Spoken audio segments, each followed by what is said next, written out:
The cameras had stopped rolling. The audience had filed out into the cold Burbank night.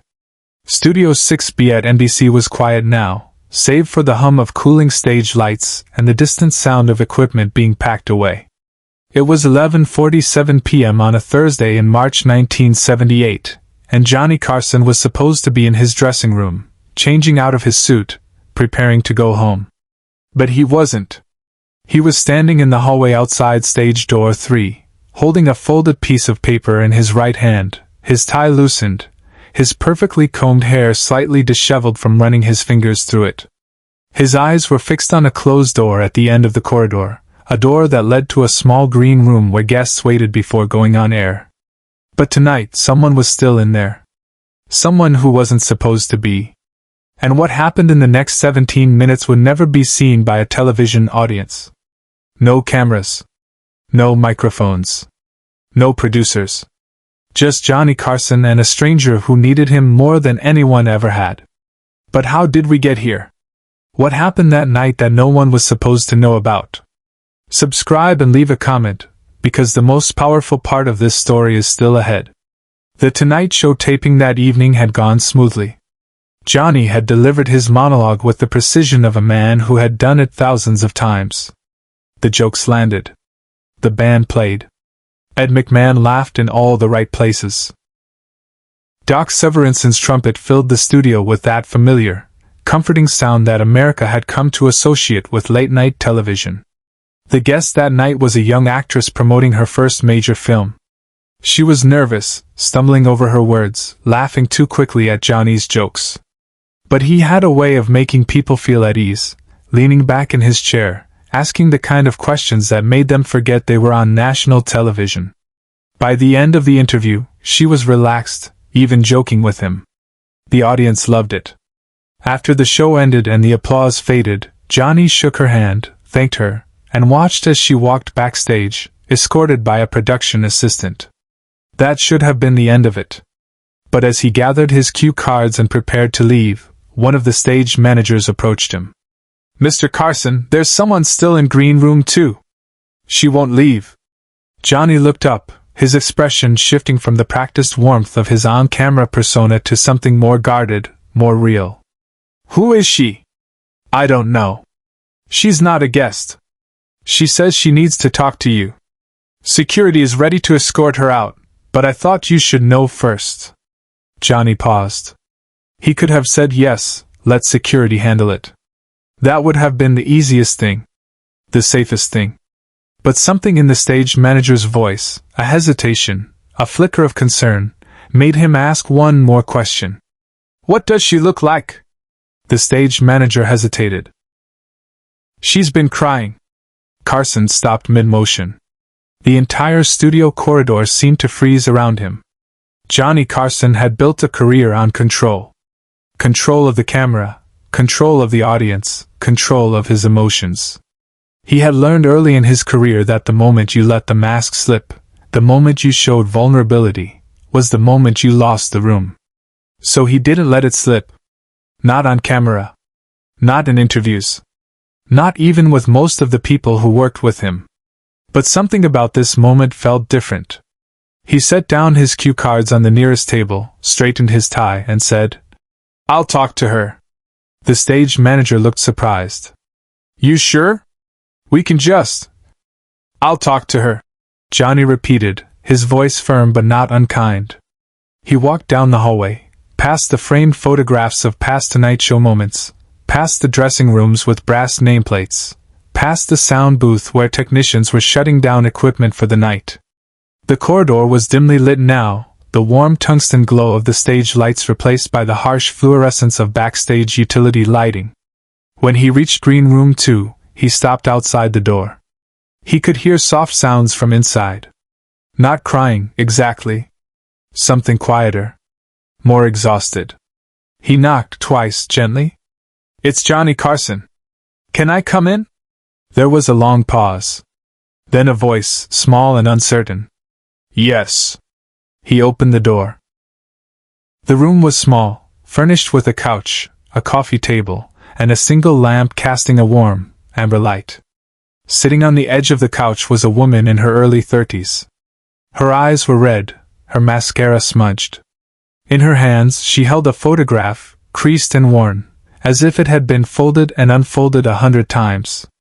Johnny stepped inside and closed the door behind him. He didn't sit down immediately. He just stood there, hands in his pockets, waiting. "I'm sorry," she said, her voice barely above a whisper. "I know I'm not supposed to be here." "It's okay," Johnny said quietly. "What's your name?" "Ellen." "Ellen." He repeated it, as if committing it to memory. "How did you get back here?" She looked down at the photograph in her hands. "I told the usher I was meeting someone. I needed to be here tonight." Johnny didn't ask why. Not yet. Instead, he pulled a chair from the corner of the room and sat down across from her, leaning forward slightly, his elbows on his knees. The stance of someone who was listening. Really listening. "You want to tell me what's going on?" he asked. Ellen looked at him, her eyes searching his face, as if trying to decide whether to trust him. Then, slowly, she held out the photograph. Johnny took it carefully, as if it were something fragile, something sacred. It was an old picture, black and white, slightly faded. A young man in a military uniform, smiling at the camera. He couldn't have been more than 22, 23. There was something familiar about the smile. Confident. Optimistic. The kind of smile that believed the world was full of possibilities. "That's my brother," Ellen said. "His name was David." Johnny looked up. "Was?" She nodded. "He died 2 years ago. Car accident." The room was very quiet. Johnny could hear the faint hum of the building's ventilation system, the distant sound of someone laughing in another part of the studio. But in that small green room, there was only silence and the weight of grief. "I'm sorry," Johnny said, and he meant it. Ellen took a shaky breath. "David loved your show. He never missed it. Every night, 11:30, he'd be on the couch with a bowl of popcorn, watching. He used to do impressions of you. He was terrible at it, but it made us laugh." A faint smile crossed her face, and for a moment the sadness lifted, replaced by something warmer. A memory. "After he died," she continued, "I couldn't watch the show anymore. It hurt too much. But tonight—" She trailed off, struggling to find the words. "Tonight would have been his 35th birthday. And I needed to be somewhere he loved. Somewhere he felt happy." Backstage, Johnny made a choice no producer would have ever allowed. He set the photograph down gently on the coffee table between them. Then he did something he almost never did. He reached out and took her hand. "Your brother sounds like he was a good guy," Johnny said quietly. "And I'm honored that he spent his nights with us." Ellen looked at him, tears welling up again, but this time there was something different in her eyes. Not just grief. Gratitude. "I know this sounds crazy," she said, her voice trembling. "I know you don't know me. I know you have a million things to do. But I wanted to say thank you. For making him laugh. For being there, every night, when things were hard. For being constant." Johnny didn't let go of her hand. He just nodded, his jaw tightening slightly, the only outward sign of the emotion he was holding back. "You're not crazy," he said. "And you're not alone." For a long moment, neither of them spoke. The silence wasn't uncomfortable. It was the kind of silence that exists between people who understand something without needing to explain it. The kind of silence that holds space for grief, for memory, for the weight of everything that can't be put into words. Finally, Johnny stood up. He picked up the photograph from the table and looked at it again, at David's young, hopeful face. "Can I keep this for a minute?" he asked. Ellen looked surprised. "Why?" "I just want to do something. I'll bring it right back." She hesitated, then nodded. Johnny walked to the door, then paused. "Don't go anywhere, okay?"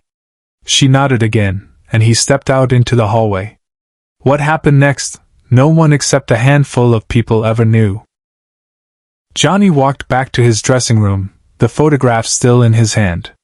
He opened the top drawer of his desk, the one where he kept personal things, a few letters from his mother, a small notebook where he jotted down joke ideas, a pair of cufflinks his father had given him decades ago.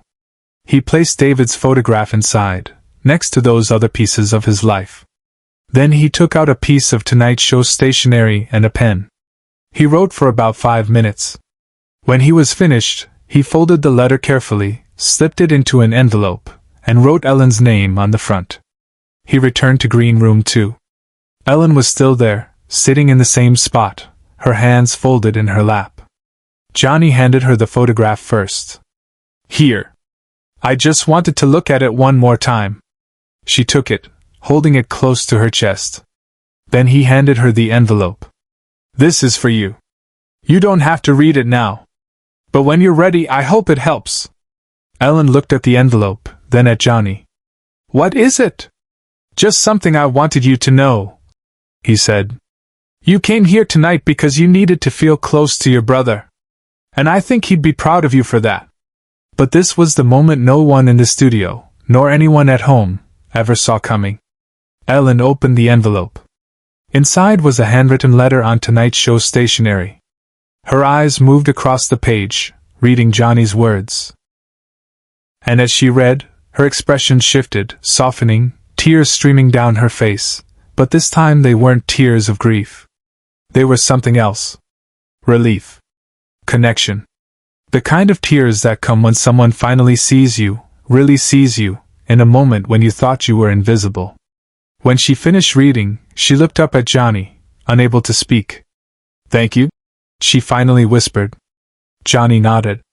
"You take care of yourself, Ellen." He stood up, gave her a small, gentle smile, and walked to the door. Before he left, he turned back one more time. "And Ellen? Your brother was watching tonight. I'm sure of it." Then he stepped out into the hallway, closing the door quietly behind him. The next morning, no one at NBC knew what had happened. The producers didn't know. The writers didn't know. Ed McMahon didn't know. The only people who knew were Johnny, Ellen, and the stage manager who had told him about her in the first place. Years later, after Johnny Carson had retired from The Tonight Show, after he had left the public eye and retreated into the privacy he had always craved, Ellen would tell this story to a journalist working on a book about Carson's legacy. She would describe that night in March 1978, the night she had snuck backstage, the night Johnny had held her hand and written her a letter she still kept in a drawer beside her bed. The journalist asked her what the letter said. Ellen smiled, wiped away a tear, and said, "That's between me and Johnny." But she did say one thing. She said that after that night, she started watching The Tonight Show again. And every time Johnny came on screen, every time he delivered his monologue with that perfect timing, every time he leaned back in his chair and made a guest feel like the most interesting person in the world, she thought about her brother. And she thought about the man who had taken 17 minutes out of his night to sit with a stranger and remind her that kindness still existed. Johnny Carson was a lot of things. A comedian. A host. A legend. But that night, in a small green room at NBC, he was something else. He was human. And that's the part of him that mattered most. Share and subscribe. Make sure this story is never forgotten. The letter Ellen received that night was never published. But those who knew Johnny well said it sounded exactly like something he would write. Short. Direct. Kind. No grand gestures. No dramatic declarations. Just a few honest sentences from one person to another, reminding her that grief doesn't have to be carried alone. In the years that followed, Johnny would do this kind of thing more often than people realized. A quiet donation to a struggling family. A handwritten note to a young comedian who was about to give up. A phone call to a viewer who had written him about losing someone they loved. He never talked about these moments. He never sought credit. He just did them because that's who he was when the cameras weren't rolling. And maybe that's the real legacy of Johnny Carson. Not the monologues or the interviews or the 30 years of late-night television. But the moments no one saw. The moments that happened backstage, in green rooms, in hallways lit by dim tungsten lights. The moments when he chose to show up, not as a star, but as a person. Because at the end of the day, that's what mattered. Not the applause. Not the ratings. Not the fame. But the 17 minutes he spent with a grieving woman who just needed someone to listen. The letter still exists. Ellen keeps it in a frame beside David's photograph. And every time she looks at it, she remembers the night Johnny Carson proved that the greatest performances happen when no one's watching.